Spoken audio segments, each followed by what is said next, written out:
Hey guys, how's it going? I'm Sydney from PhoneDog.com, and 4G is all the rage these days. We've got Sprint's WiMAX network, HSPA+, now LTE is starting to come onto the scene. And which carrier do you think was the first one to have an LTE Android smartphone on the market? MetroPCS, bam, there it is. We're here with the Samsung Galaxy Indulge. It's a 4G LTE Android smartphone. It ships with Android 2.2, and it's similar to the other Galaxy devices that you'll see on the other carriers. It has the same 1 GHz Hummingbird processor. The display is a little bit different. It's not that super AMOLED display, and it's a little bit smaller, but it does have a physical keyboard. And we'll go over some more of the specs and features when we get onto the unboxing in this video and take a quick first look.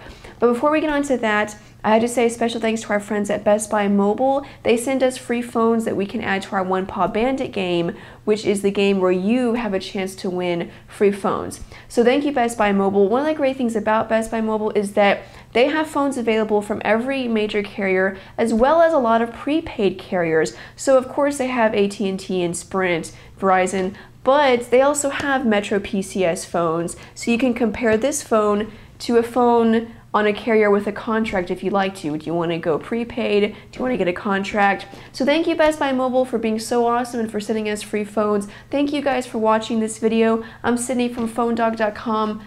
It's an unboxing of the Samsung Galaxy Indulge from MetroPCS. Let's go check it out.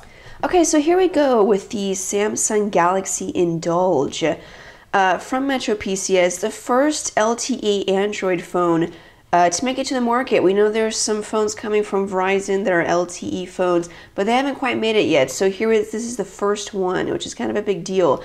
And it's kind of cool too. It also comes with Iron Man 2 pre-installed on the micro SD card that comes with the phone. So anyway, let's open it up and we'll see more about the phone, see what comes in the box, and it's a box within a box. Okay. So we have Samsung, and there's the phone. So, you know, the design is a little bit different from the other Galaxy S devices. You can see these physical buttons. Well, for one thing, they're physical buttons, not touch-sensitive buttons. And also they have kind of a different design to them. And then the keyboard is similar to the keyboard on the Epic, except you don't have dedicated rows for numbers as well as letters. Here there's one less row, so the space bar is in a row of letters. Not a big deal, but it is slightly smaller. You know, the display is only 3.5 inches. So the hardware design is a little bit different, and then we'll get on to the specs in just a minute and then talk about some more differences. Let me make sure the battery is in here, and I believe the phone number is right. So let me take off this sticker so you guys don't see the phone number. Okay, so the battery is in there, so we're just going to power it on, and hopefully there's a charge, and there is. And then we'll see what else is in the box. It does have a SIM card because it's an LTE device, and so we're going to be seeing a lot more of these from former CDMA-only carriers because LTE requires a SIM card. So, let's see what else. Nothing in there. We have instruction manuals. Probably different accessory guides, things like that, how to add widgets and such. And then the charger, it's a modular charger with a USB cable, so you can use this for charging as well as data transfer if you'd like to, and of course it's micro USB.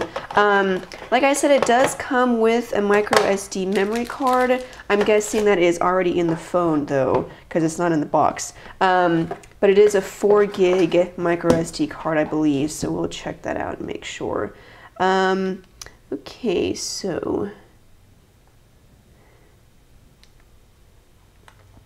so this is a 3.5 inch display, capacitive touchscreen. Resolution is 320 by 480, so another difference is that it's not that super AMOLED display that the other Galaxy S devices had.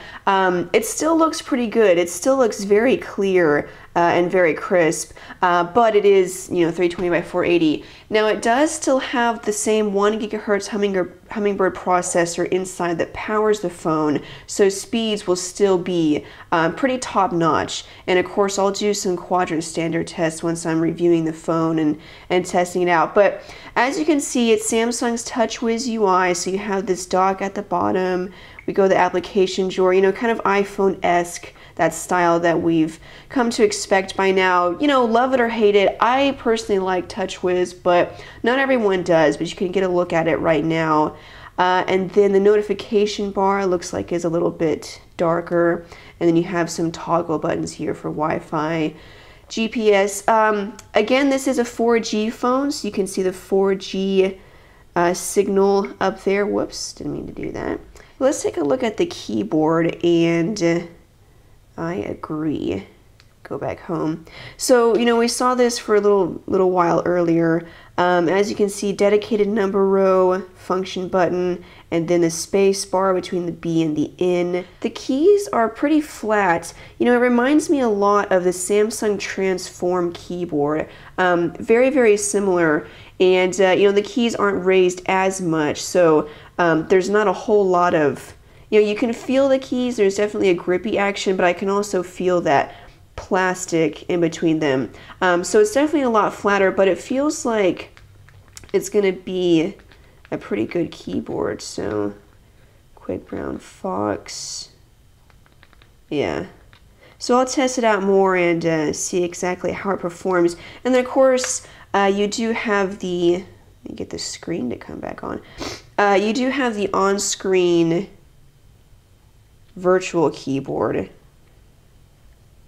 If you'd like to use that, no.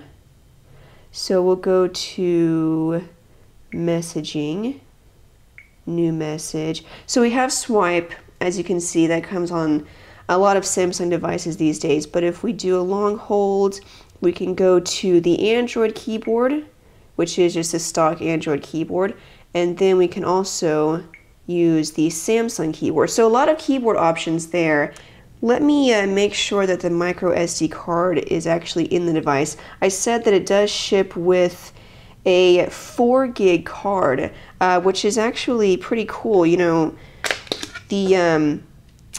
Samsung Craft, which was MetroPCS's very first 4G device, shipped with a 2 gig card and also had a movie pre-installed on that, but the movie took up pretty much all of the 2 gigs on that card. So let's see. So having a 4 gig card would be better, because then you can have the movie, and it is a 4 gig card.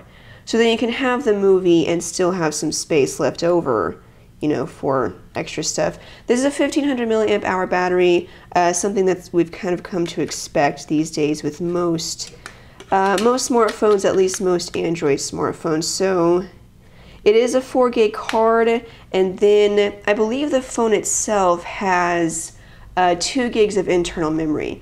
This is a 3 megapixel camera, no flash as you can see, but it does have an autofocus, of course, and it also captures WVGA quality video, so about 480p. Not fantastic, and you probably won't use that very much since it's not very high quality video capture, but it does capture video if you'd like to use it. That's pretty much it. This is just a very not quick first look at the Samsung Galaxy Indulge.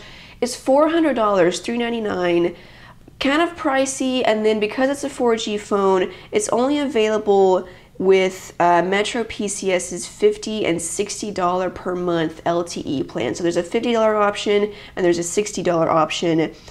So, they're famous for their $40 unlimited everything plan, but because it's a 4G phone, it's $10 more. So not too bad. I mean, still a great price compared to, other carriers. And, for what you get, 1 GHz Hummingbird processor, a 4 gig card included, 2 gigs of internal memory, and it also has Android 2.2, which is a big deal. not just because it's a smartphone with 2.2, but because it's a Galaxy S smartphone with 2.2. So pretty excited about that. But anyway, more tests coming up, and I will put it through its paces, see how it performs, and then I'll come back with a full review in a few days and tell you guys what I think. But so far, I'm impressed. Definitely check it out, and also keep on PhoneDoc.com for more news, updates, and reviews. I'll have my first impressions up on this site within 24 hours, I suppose, and then a full review coming up. Thanks, guys, for watching. I'm Sydney from PhoneDoc.com, and I'll see you guys later.